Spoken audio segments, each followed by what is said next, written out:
little over a year ago, I decided to take on a terrifying curse, a bloody journey that would lead me through the darkest recesses of cinematic history. A quest to watch every Dracula movie ever made. I called it DracuQuest.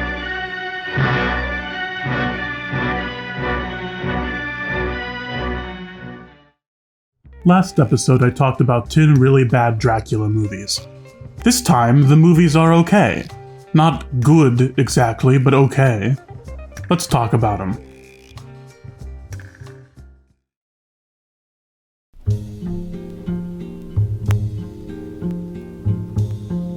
Son of Dracula follows the evil Count Alucard, yes, like the Castlevania character, played by Lon Chaney Jr. in an unusually dastardly role for him, as he manipulates his way into a marriage with a wealthy Southern belle and tries to spread his vampire's curse. Unlike the Ringo Starr movie, this Son of Dracula was made with some small degree of skill, but it's still pretty bad. I have very little to say about it because it's super bland, but I would like to draw attention to its funny special effects and its uniquely dark ending for an old Universal monster movie, which I won't spoil since the ending is actually kind of cool.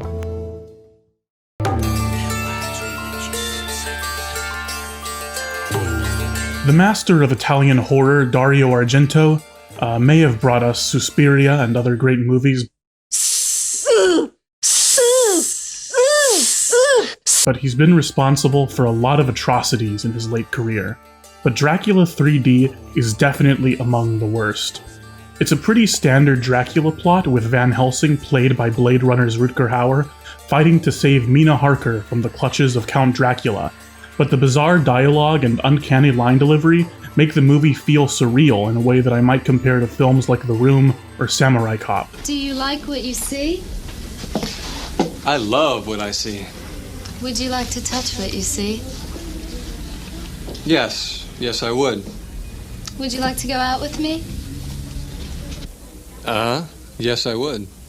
Would you like to fuck me?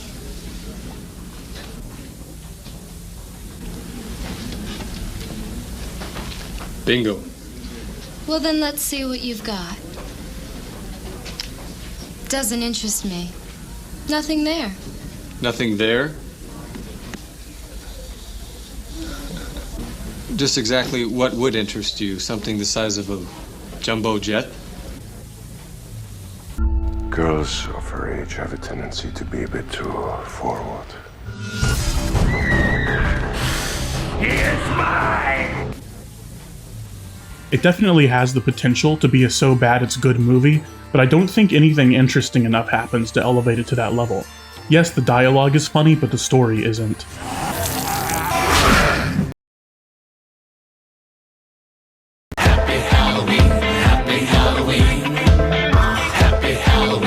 There isn't much to say about Hotel Transylvania, such a monolith of modern pop culture that I'm sure you already know what to expect. Adam Sandler Dracula, Monster Hotel, Daughter Mavis, blah blah blah. Weirdly, I actually enjoyed this more as an adult than I did as a kid. I think maybe because I'm able to appreciate the genuinely compelling relationship between Dracula and Mavis and Jonathan a little more. I think if the story were told through any other vehicle than an animated Adam Sandler movie, it could be pretty touching. But instead, we have this.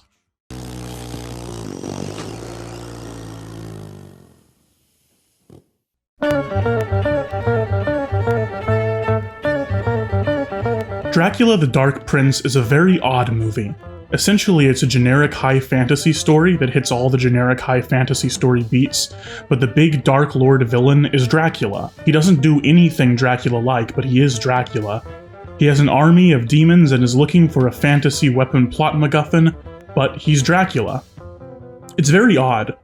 All the actors, notably including Jon Voight, do a completely okay job, and the movie is produced well enough to be watchable, but again, the story is totally generic, leaving it considerably less than memorable. I do like the way Renfield looks.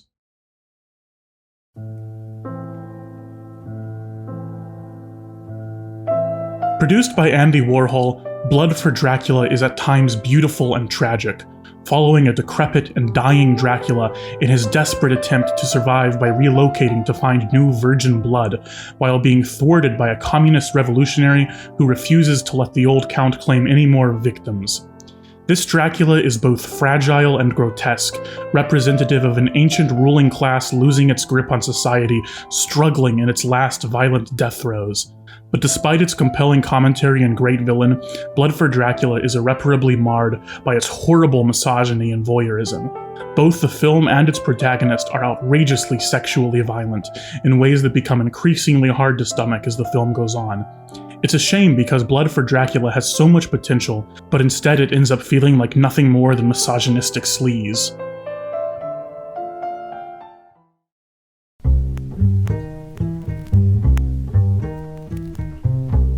It is impossible to fully explain the plot of Dracula, Sovereign of the Damned, but to keep it simple, Dracula saves a woman from a cult of Satanists and marries her, giving birth to a baby boy, but then the Satanists kill the baby, but then the baby comes back to life as an adult superhero who has to kill Dracula, but then Dracula isn't a vampire anymore because of Satan, so the adult baby doesn't have to kill him. But then Dracula becomes a vampire again by defeating another vampire, so the adult baby has to kill him. Also, these guys have been chasing after Dracula the entire time, and one of them blows himself up. It's really not a very good movie, the pacing is very slow, and the animation is somewhat lackluster, but it earns several points for its just batshit insane story.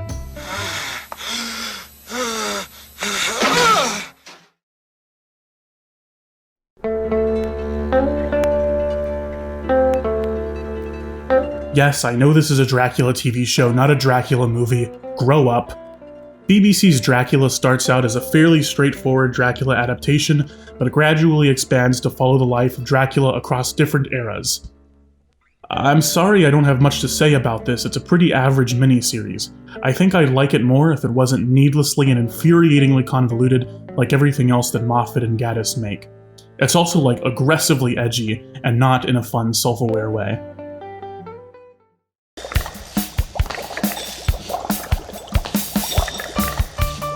Bobby Boris Pickett, creator of the Monster Mash and the Monster Rap.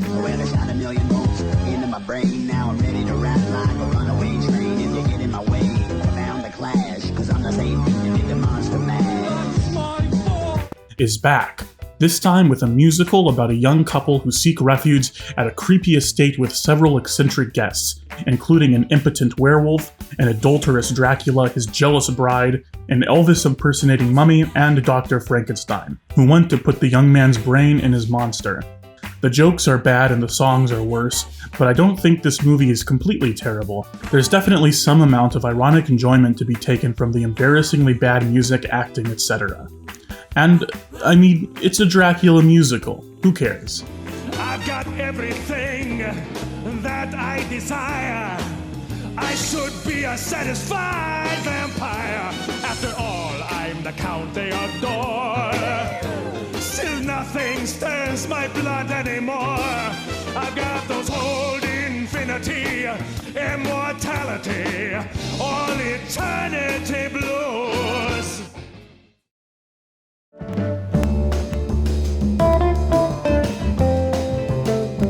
In House of Dracula, a kindly old scientist tries to cure the Wolfman, played by Lon Chaney Jr., and Dracula, played by John Carradine, of their vampirism and wolfmanism, but fails miserably with both, resulting in the Wolfman accidentally stumbling upon the body of Frankenstein's monster, and the Doctor developing an evil split personality after he gets infected by Dracula's blood. It's a lot less fun than it sounds. The monsters barely interact with each other, with Frankenstein's monster only coming to life for a few minutes in the very underwhelming climax. Each monster's subplot feels disconnected from the others, with even the Doctor's madness having little impact on the overall story. That being said, if you do like the old Universal monsters, you'll probably enjoy this movie at least a little bit.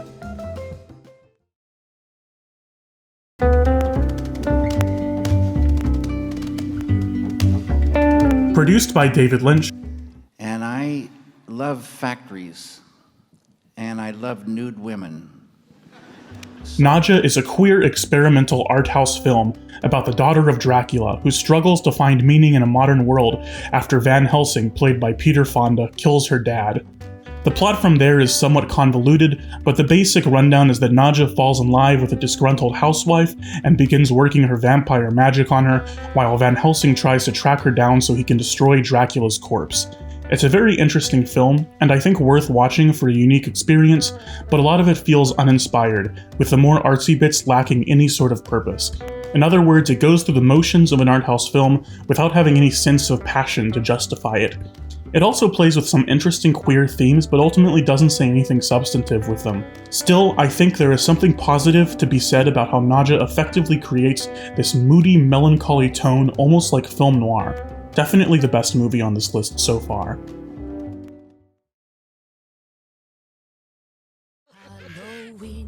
If this episode had come out when I originally intended, I would be halfway through my 61 Dracula movies.